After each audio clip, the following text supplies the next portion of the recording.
Tiffany releases yet another handwritten apology for her social media controversy. Tiffany has apologized for the second time for this minor misstep she made on Instagram, and I do believe it was minor, for a couple of postings that she made that had the Japanese flag and another one that had the Japanese rising sun, what is it called?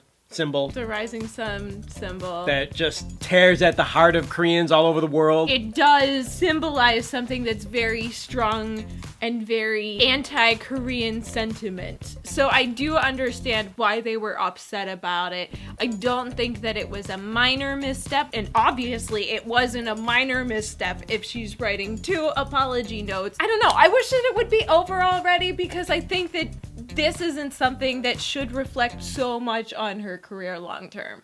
It does seem to be reflecting on her career, though, more than we realized it would, because now, for instance, she's not going to Hawaii with SM. For whatever reason, it looks like this is the reason she's not going.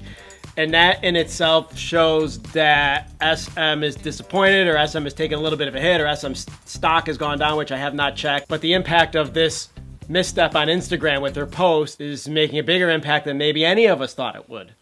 As a more casual K-pop fan like I am, I don't even know all the names of the girls in Girls' Generation, but I do know Jessica, who's no longer a member of Girls' Generation. I know Soo Young, who is my personal favorite. And then I know Tiffany.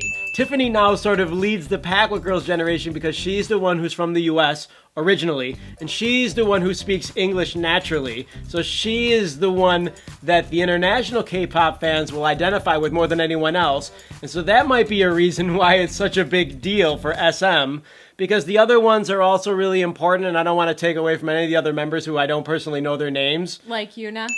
Like Yuna! Yeah, right, she's in there too. Okay, I know 4. Sorry, Yuna. But just trying to look at this logically, Tiffany's a really important part of that group. That's part of the reason why this controversy happened, because she did grow up in the US. She is a Korean American, and so she didn't grow up with this mentality of, this is what Japan did to us, I don't like Japan.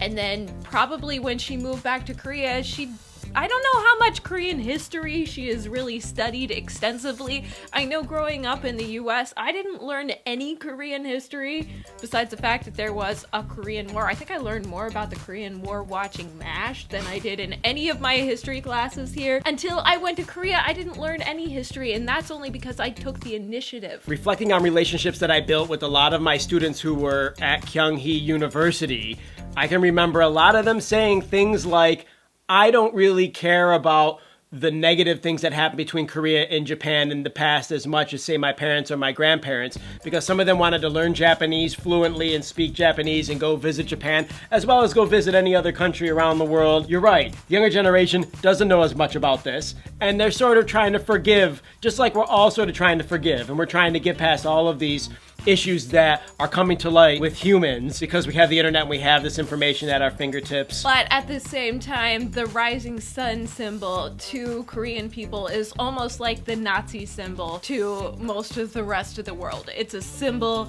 of oppression, of really terrible things, of atrocities to their people, and a culture that tried to erase their culture once upon a time. I'd just like to give a message to Tiffany. If you're watching this, which you probably are not, I'm really sorry that this happened, and I'm sorry for you that you've had to apologize a second time in a longer handwritten letter. I don't know what you're going through, but I feel for you, girl, and I hope that you come out of this okay.